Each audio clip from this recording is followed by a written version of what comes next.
So you have this great idea and you want to vibe code it yourself because you don't want to spend $1 million to someone else to build it for you. Well, you're at the right place. I'm going to show you how to vibe code smarter, not harder, even if you've never done it before. Building with AI is very nice, it's very powerful, but there's a lot of things that can go wrong if you don't do it the correct way. I have a lot of experience of seeing many startups doing the wrong thing with my 10 years of experience as a CTO. Today I'm going to show you the right practices and then you will be unstoppable. First thing is the vibe coding myth. Well, vibe coding is becoming very popular because you just type ideas and then you hope for the best and then you have something that is coming out. Well, that's how you approach it when you don't really understand how it works. Yeah, it's awesome for building MVPs. You have an idea and you want to turn it into something that you can show an investor or show a potential customer in 1 or 2 days. Awesome, that is the perfect tool for that. But that's not how you build something that is going to withhold the test of time. Here's a trap. Thinking that you are only using vibes, that's not enough. Because if you're just randomly prompting without really understanding how the AI is building, you're really going to regret it later. The way I like to see it is the AI is like this intern that wants to make you very happy very quickly, and it's only going to find the fastest way to compile successfully. This is why it hurts, because then you're going to end up with broken features, with security holes, and you're going to have no idea how to fix them when things go wrong. Especially if you don't know how to code, this is issues that you will be facing and you won't know how to do if you didn't do it the correct way. So a really better way to vibe code is to treat vibe coding like directing a team, or I would even say like this 20-year-old intern who just joined the company, who's very eager to make you happy, but who is never going to tell you that you're doing something stupid. So you don't write the code, that's fine. You're not a coder. We don't want to write the code, but you need to understand the blueprint. You need to understand where the data is going to flow. You need to understand who the customer is before you do anything. So this is what we're going to see today. This is a vibe coding myth, thinking that the AI can read your mind. I've seen so many startups die because of that. And again, 90% of startups never see their 5th birthday.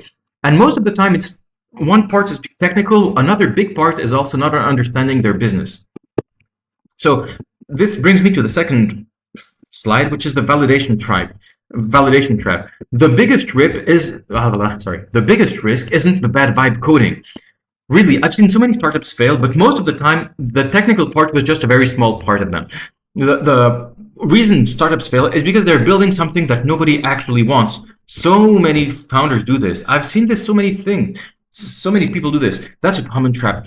Spending weeks, and I'm being generous when I say weeks because I've seen some doing it for months. They're vibe coding a full product before talking to a single potential user. We want the manager to be able to see what the employees does, and then the employees could go from organization to organization, and then there could be another feature that selects a language based on what the user is.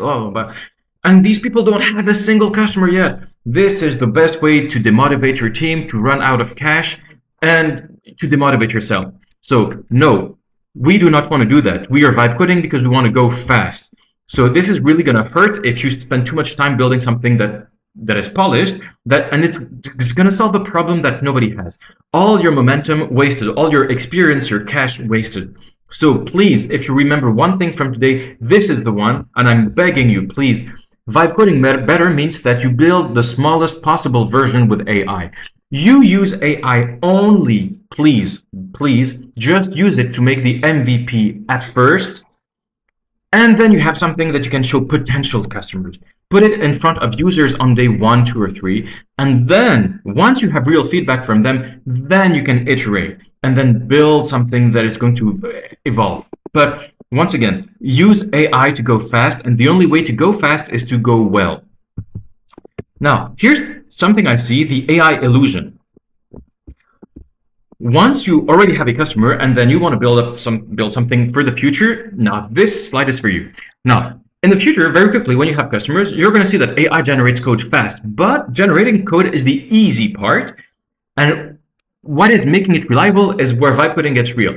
What I mean is it's very easy to make something that looks nice on paper, that looks nice with fake data, for a demo, but then the real world is not that simple. Assuming that your AI-generated code is production-ready without reviewing the structure, security, or edge cases, that is a huge problem. In reality, when people enter their data, when they put a login or a password, sometimes there's going to be people who put a wrong login or wrong password. There's going to be some safety issues. What happens if the internet drops? What happens if the database has two entries with the same person? There's going to be so many edge cases. And just because the AI generated something that looks good doesn't mean that it's going to work exactly like this in real life. So you need to think, you need to think defensively. If you don't know where to start, ask the AI. What happens if? What happens if? What happens if? Every LLM that you use is going to have a plan mode as well as a build mode, which means it's a plan where you can talk before you build anything.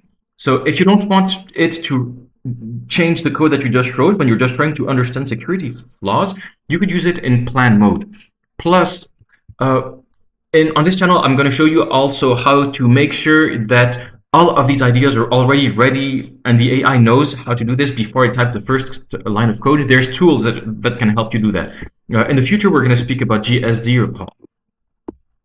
Why it hurts. So yeah, you can have an app that works on your machine, but under real users, you're going to have crashes, leaks, and weird bugs. The thing is, your app is going to work in the real world with what happens if there's 10,000 users, what happens if there's a security leak, what happens if it's 1 second of lag, then once you have 500 users, it becomes a big lag. Yeah, it can go bad very fast. So Vibecode better. Treat AI as your junior developer. So when it does something, review its work, test it, it made something, try it, ask for explanations, have senior guide review the architecture. So you don't need to give 1/3 of your company to a technical guy to a CTO, but it's good to have some senior eyeballs look at the code that you generated. Next thing is the architecture trap. So your SaaS isn't just a collection of files that were generated with AI.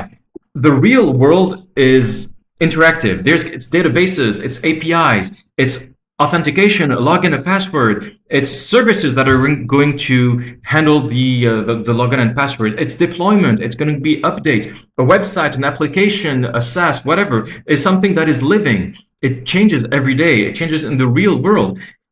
It's going to rely on libraries that get updates. Even if you don't want your software to change, it will depend on other people's code. It's going to depend on libraries. These libraries are going to get updates. Then your software is going to get updates naturally. So the common trap is just to bytecode feature after feature without understanding how they connect or how they share data. Sharing the data, this is where bugs may appear. If you don't do it correctly, well, everything is going to work in isolation. The website is going to work in isolation. The backend is going to work in isolation. The database is going to work in isolation. But then when you connect them and then you realize, wow, it doesn't work that well, or maybe it works, but it's going to take 15 seconds for the user to get a response, then your users are gone. So the first time they have a bug, the whole thing collapses, and then your users are never going to come back. So the way to bytecode better is to start with a blueprint, even if it's a napkin diagram, so the pieces that you build actually fit together. So even if you don't know how to code, even if you don't understand, you should still see in your mind what are the big puzzle parts of your software and see how the data flows from one to another. Even if you just have the website and the server and the database, well, understand that it goes from one to the other to the other. These are the things that you need to think about. Because even the easiest piece of software is going to have a lot of flow going in different directions, because there's going to be some authentication, there's going to be some MCP, some API keys, it's always more complex than you think. So even if you don't understand the code, you need to understand the architecture. Next one that I see is the prompt problem. As they say, garbage in, garbage out. The AI only builds what you clearly describe. And if you have vague prompts, it's going to create broken software. If you look at the recommendations by OpenAI, it's going to show you that there's many ways to prompt.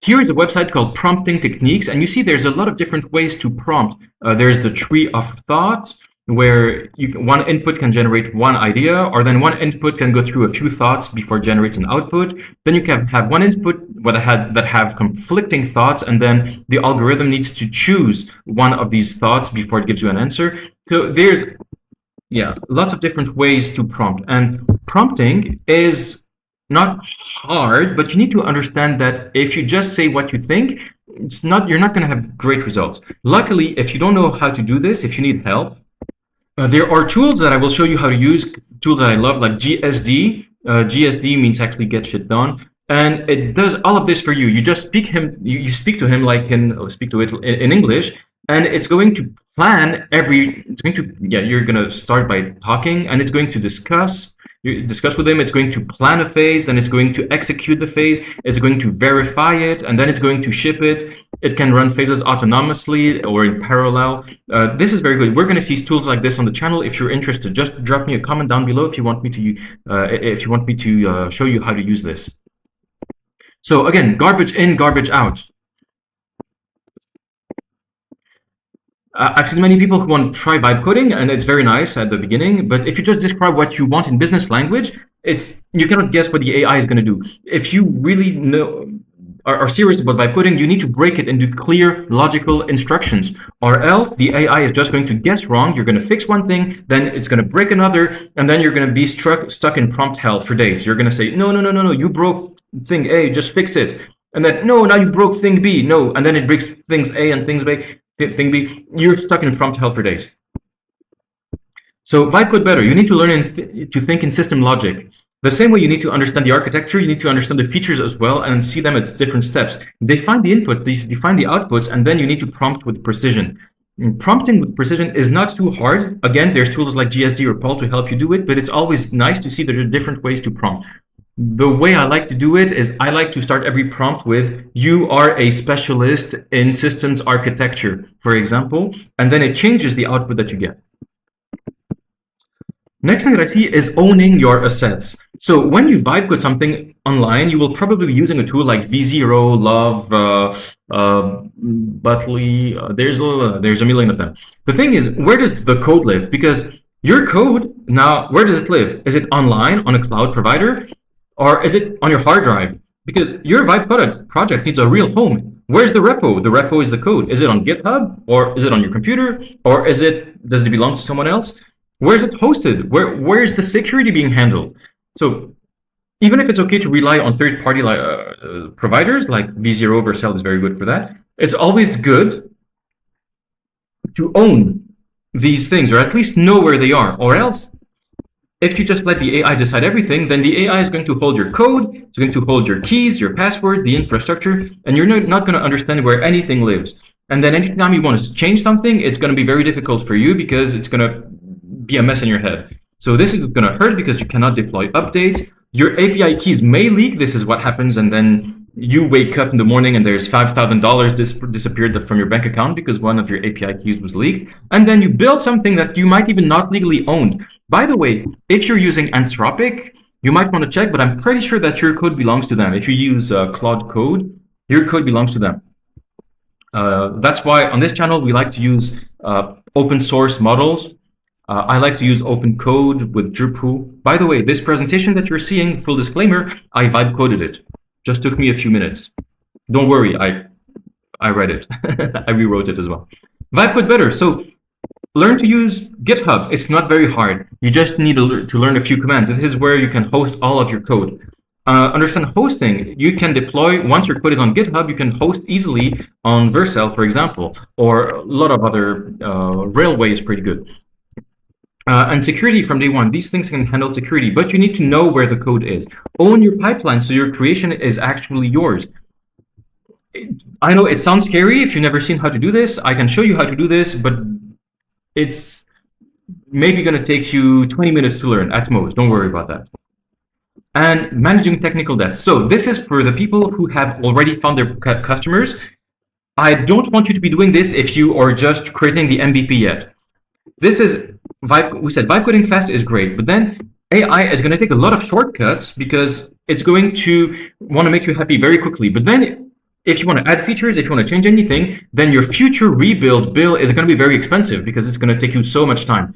And when we say time, we mean tokens, we mean keys, we mean money, and just time. And we want to go fast. So the common trap is to let the AI cut the corners to ship fast. Once again, if you're just building an MVP, please do that. That's not a problem. We don't care about cutting corners when we're shipping an MVP. If you don't have a customer yet, no problem. Ship fast. That's what I want you to do. But now that you have 10 customers, 20 people who are ready to buy, well, you have to be careful, because if your values are hard-coded, if there's no error handling, if there's no tests at all, if all the tests that you make are just by yourself, by using the app that you created yourself to see if it doesn't work, well, that's not going to be very good. Your tests, the AI can create tests that are going to run in the background, and then it can find things that break and then warn you, which is way better than just you trying the app that you just created. So it's very important, because if you don't do that, your app is going to become a fragile house of cards. If you remove one, everything collapses. One change breaks everything, and then you have to rebuild everything from scratch. And also, just as a little flashback to the previous slide, you remember when I told you to use Git here, GitHub? If you don't use Git or GitHub, once you have a bug and it doesn't work as before, how do you roll back to the previous working version? If you didn't have Git installed, if you have no source control, then you just lost this beautiful project that you had. So it's important to use GitHub to be able to roll back roll back in time. So Vibecode better. Learn to see how the AI has been taking a shortcut. You can do this by either asking it exactly what it does, and it's easier to spot when you understand the architecture of your project.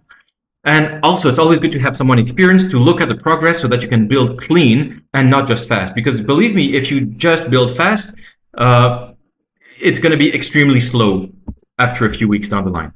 So last one that I want you to do is please keep your cash, please keep your equity. In the past, you needed to give 1/3 of your company to a CTO like me, just so they could build your dream project. Vibecoding is going to let you build your own MVP. So now you don't need to give away half your company or 1/3 of your company to get it built. So I'm being nice to you. I'm telling you, please don't give me your money. And you don't need to give me 1/3 of your company to make sure that it works. You do not need a technical co-founder now, and you do not need an expensive agency just to ship version 1. If you're just trying to ship version 1 or 2, use AI. That's fine enough. That's good enough. If you're just giving 50% of your company, or you're going to drain your savings just because before you have validated anything, it's going to be a drain on your resources. So my advice to you is you can vibe code during the first weeks for yourself, and you can even keep vibe coding even if you're not a coder in the future once you start having customers. I think the companies of the future are going to be companies that make millions and that have just one employee. This employee can be you even if you're not a coder. But I will definitely recommend you to invest in a coach who will teach you how to build it yourself. So keep 100% equity and full control of your future.